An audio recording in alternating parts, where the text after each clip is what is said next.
Hi, we would like to welcome you back to our second installment of our Q&A where we are discussing parenting and navigating through this pandemic and going back to school. My name is Alexandria Morris. I am a master's level clinician, family service therapist here at the Kindred place. And yes, we would like to welcome you. Hello again, and I'm Catherine Collins. I'm the clinical director here at Kindred Place, where we work with kids and families across all kinds of topics and family concerns. But we are on our second meeting of back to school issues in the year that is not a typical back to school year. You want to quickly remind about the survey that people have access to for the next couple days? Yes, so we do have a survey up that is on all of our social media platforms. You can also go to our website. This survey is just asking a couple of questions about parenting, and it will be up until Monday, September 6th. So we encourage you all to go out there and do the survey. We also want to invite you all to join us in this conversation where we're talking about parenting. Please feel free to ask some questions in the chat. You can have conversation amongst each other, but we also ask you that you join in the conversation with us and you can ask us some questions. Okay? And we already have some from parents around town. And the first one I will toss to you, Alexandria. So this mom says, my daughter's in the 3rd grade this year, and she's starting to have some social anxiety about wearing a mask at school. How can I help her with this? I want to talk to her about being safe, but I don't want to scare her. That is a tough one as a parent, that you want to have these conversations. And I think it is important to have age-appropriate conversations with your children. One of the biggest things I think is that if we are properly demonstrating to them how to wear the mask and why it is that we're wearing the mask, so that we can keep ourselves safe and so that we can keep each other safe, is very important. And so I think that once we demonstrate to our children the importance, the health risks and different things like that, that plays a major part for them to see that, I see mom and dad doing it, I can do this too. And I understand her not wanting to scare little kids because it's so easy for children to latch on to one aspect of the message that we might not be safe. But the way to help with that, I think, is to say, this is how we take control. This is how we make sure that we are safe. So you can get the message of protection, but also we can be in charge of protecting ourselves. Yeah. I think in addition to that, too, giving them some power to know that they can do something to contribute to this in a good, positive way, I think is a really good thing too. That's right. Taking care of each other is a good message for every family to pass on to their littles. Yes, I definitely agree with that. We have another question here, and I'm going to ask you. Okay, it says, last week my son Henry overheard some friends talking about an upcoming birthday party, and he came to me upset that he was not invited. We have been through this. We have talked about this several times since he has started school, and he gets so disappointed when he gets left out. As a parent, it makes me upset too. Do you have any advice? So, we listen to these questions that are coming in from the lens of COVID and strange circumstances that we're all navigating. Mm-hmm. But I think that one is just a universal parental concern. Yes. One, when you see your child's feelings be hurt, it hurts your heart as their parent. And when it relates to something social like that your little guy, little Henry, is feeling like he's left out, and then as a parent, you also don't want to think, oh, is my child left out of the social interactions at school? So that's a double whammy. But I think we're assuming that this is a little kid, because she mentions it's been an issue since he started school, so it's relatively recently. And there are a couple of things I think of. One, just to make sure that the school's policy is one that's sensitive to the children's needs. Mm-hmm. If invitations to events are to be given out at school, then everybody needs to get one. But even if parents send invitations individually, it could happen that the child would overhear, as Henry did, and something was happening. So being excluded from some things, getting your feelings hurt, is part of growing up. It is. No one likes to see it when it's their child, but part of what a parent can do is to discuss that with a little one, empathizing with, yeah, that must feel bad to not go to the party, but not everyone gets invited. We didn't invite everybody to your party. Yes. To attempt to put it into some perspective that the child can be disappointed, but not overwhelmed with feeling bad. Yeah. And then I guess the other thing is to make sure your child is socially connected. So maybe he didn't get invited to that birthday party, yeah. but does Henry have buddies that come over to the house for play dates or that he does activities Yeah. with? So that there is that balance. You don't get to do everything. You're not friends with everybody. Mhm. But Henry has his little social world where he is connected and safe. So those are the things I think about with that one. Yeah, I think that's really great because it hits so many dynamics. Mhm. So, like you said, not just talking about COVID, but prior to COVID, you might not get invited to everything, and learning how to emotionally regulate yourself. That it's okay that I didn't get invited. You can get disappointed. Yeah, And of course, it is possible now that the mom would say, we're not doing birthday parties right Yeah. now. So it does still affect the current circumstances, but that feeling of being excluded is one that every parent helps to Yes. help their child with. yes. I think we just got handed another one. So this is a dad saying, my child absolutely loved virtual classes and online schooling. This was surprising to me, but I was glad. But ever since we started back to in-person classes, her attitude has changed, and I've noticed a negative change in her grades as well. I know that virtual school is not the answer for our family, but I want her to be successful, and she's struggling now. I'm at a loss what to do. I think with this particular question, we have to identify what is going on here. I know that we're talking about, virtual school and that they did really well in virtual school, but is it an issue of them wanting to go back to school because of social issues, or is it because of academic, or like we talked about earlier, is it a fear of COVID? And I think once we are able to identify what the source of it is, we know how to then tackle it. Because and it can lead to so much conversation to try to help your child process this is a really big thing. But I think, like I said, identifying the source of the issue, and then we can know how to deal with it.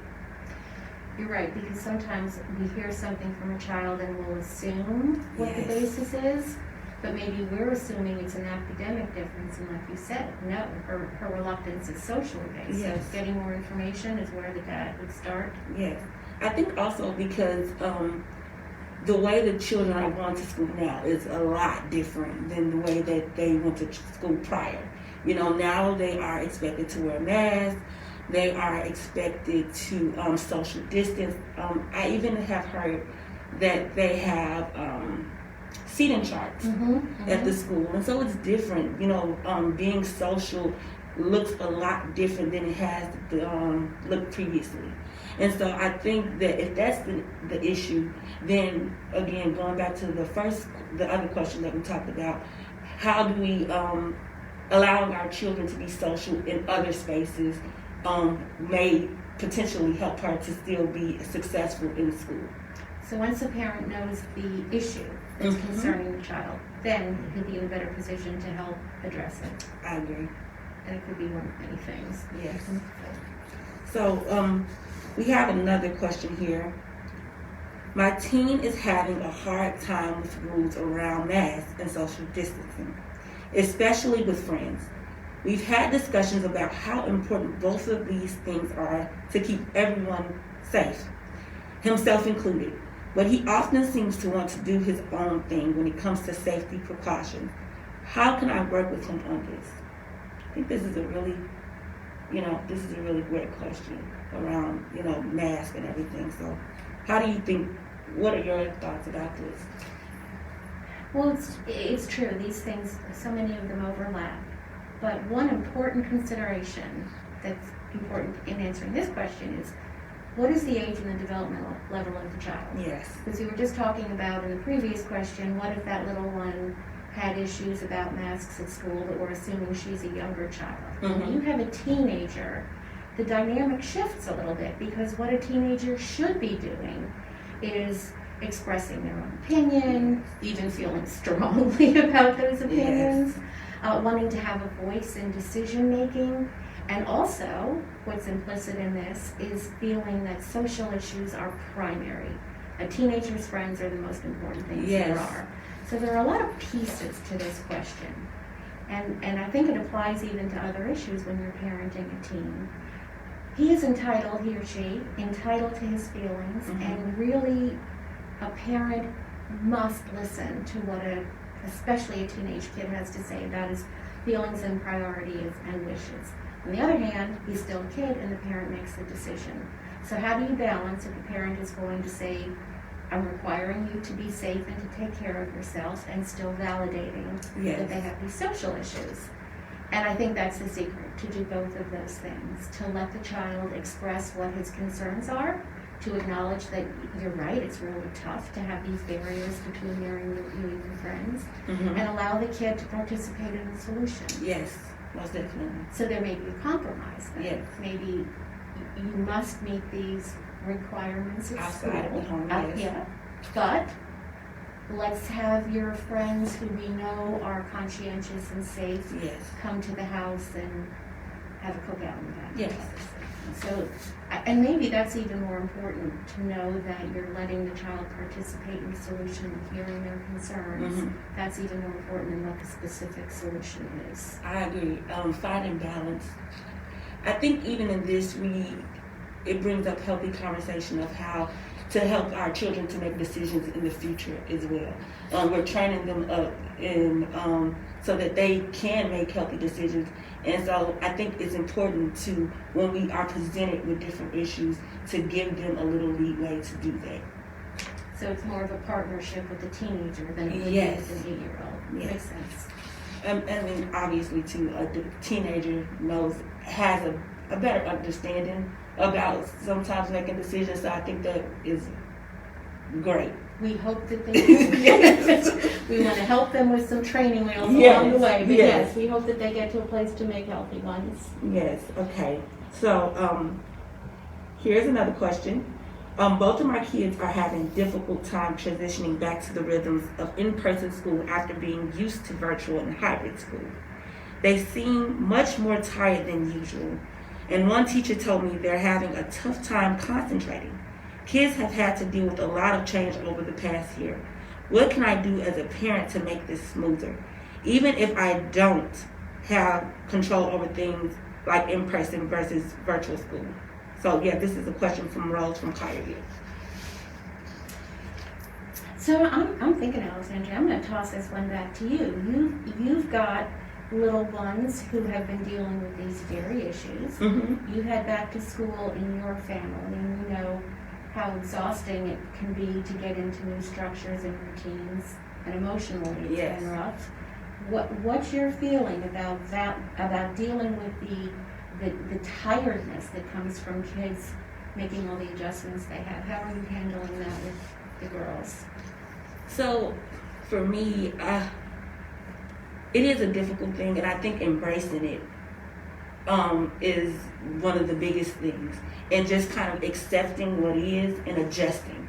Each day for me looks so different, especially I have my own schedule. My husband has his own schedule, and then we have the children with their schedules.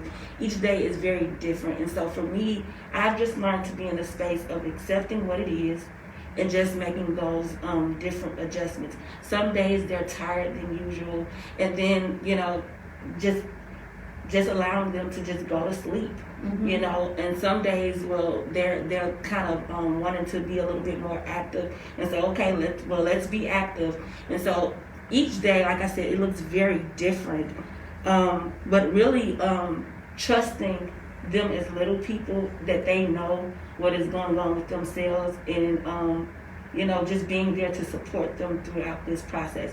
What I've also noticed is behavioral changes. I think we talked about this last week.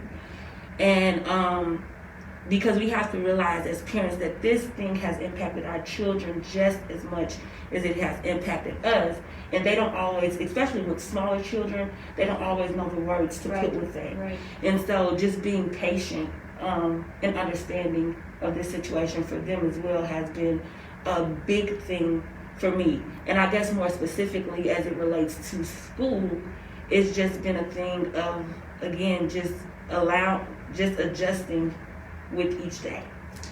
So we all have been fortunate that your little ones have been here sometimes when the schedules are hard. And the thing that I think is very cool how you handle your girls is that you have structure and predictability, and they generally know what mama is going to want of them in terms of behavior and schedule and routine.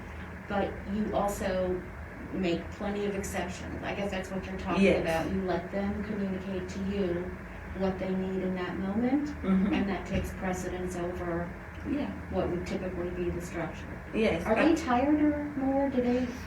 So it's a little. We do have a structured bedtime, just because it just works for us.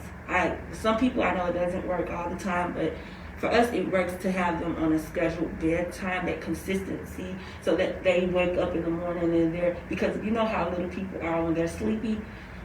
Forget it. The behavior can just, So making sure they get enough rest so that they can be able to function the next day is important. But I also understand that, I was just reading an article, and the lady was just talking about how she doesn't give her daughter a bedtime because, sometimes we're not sleepy. And sometimes as adults we're not sleepy. And so sometimes I do allow them to have that space. But what does work is making sure that they do get enough sleep, because it is hard to wake them up in the morning when they're not. It's hard on everybody. Yes. I was just having a conversation last week with our executive director here, who had gotten word, or maybe she read it somewhere, that as we're going back to school this fall, with the emotional, physical, anxiety, the emotional and physical adjustment and the anxiety that goes with it, that what she read was, after the first couple of weeks of school, when you make it through Monday through Friday, you know what you should do Friday night? Stay home as a family and relax and decompress and just get used to starting a new routine from a place of some of us already feeling depleted. And that seemed like kind of good advice. Have a built-in family. Let's hang out together and decompress time. And process how this week has been. And watch a Disney movie. Okay, you got this next one. Oh, how are we for time? I didn't even... So it looks like we're like, yes, we have about 5 more minutes. And so do you think we have enough time for one question and then kind of wrap it up? I think here's an important one. Okay. If my child is acting differently than usual, such as being more withdrawn, having more anger issues, being more tearful, how do I know whether or not it is time for me to seek outside help? I think that is That's an important one. A really important one. So quickly, we talked about this last week again, and I'm not sure if it actually made the Q&A, but I talked to you about my oldest daughter and some of the behavior changes that I noticed at the start of the pandemic. And my daughter, just a little transparent moment, she's potty trained, and she's been potty trained really early on. But I noticed that she started to, kind of wet herself a little bit during the pandemic. But like I said, small children, they don't have words to sometimes give to their emotions, and so it comes out in behaviors. And I think for me, what I started to do was just to research different things to help her. But I think in this question is, how do I seek help? Because as parents, we don't always know the answers. And if you feel like you don't have the answer to give to your child, it is okay to seek assistance. Totally agree. The answer may be everything's fine, it's transitional, don't worry about it, and then you can move forward with relief. If it is something you need some help with, then you have the opportunity to get it. To seek it. Yep. And the Kindred place is the best place to seek that help. We are biased, but yes. You can call us questions about parenting, children, families, and stresses during the pandemic. Remember, the survey is open until Monday, September 6th. and we will be back for the third and final of our question and answer about return to school issues with parents. We'll continue on past that with other topics. Yes, and we would like to thank you for joining us today. Have a great weekend and happy early Labor Day. Next week.